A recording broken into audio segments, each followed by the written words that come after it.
Hello, and today we'll be reading Walk on the Wild Side by Nicholas Oakland. Walk on the Wild Side. There once was a bear, a moose, and a beaver who loved adventure, but sometimes their competitive natures got in the way of having fun. One sunny morning, the bear, the moose, and the beaver decided it was a great day to climb a mountain. To get to the mountain, they descended into the valley, walked through the grassy field. "Are we there yet?" Waded through a stream and crossed a deep canyon. "Don't look down." At the foot of the mountain, they stopped for a snack. Between mouthfuls, the bear, the moose, and the beaver discussed ways to make their hike more interesting. The beaver thought the best way to add some excitement was to make it a race. "I'm number one." As soon as they finished their last bites, the three friends were off and running. The race was on. Thanks to his long legs, the moose took an early lead, but the beaver and the bear followed right on his tail.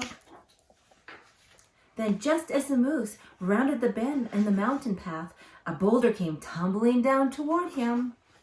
Fortunately, the moose jumped out of the harm's way just in time. Unfortunately, he had jumped over the side of the mountain. Ah! When the beaver rounded the bend, the moose was out of sight. Worried that he had fallen behind, the beaver picked up his pace. When the beaver came running by, he heard the moose crying for help.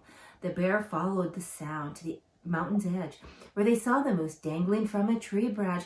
"Help!" Fearlessly, the bear attempted a daring rescue. Sadly, he failed. Whoops! Thanks to the moose's quick reflexes, the bear was saved. "Thanks! But now we both are hanging on for our lives."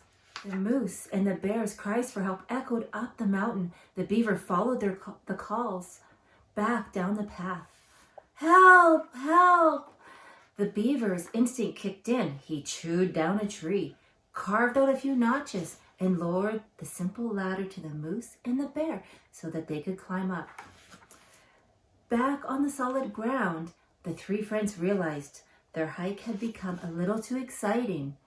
If they were going to make it to the top of the mountain, a slower pace might be better. And that's when their hike became truly interesting. They explored a dark cave. "You go first," discovered a historic fossil, and helped one another along the way. At the end of the day, the bear, the moose, and the beaver agreed that reaching the top of the mountain was great, but enjoyed the journey together was even better. Thank you for joining me today.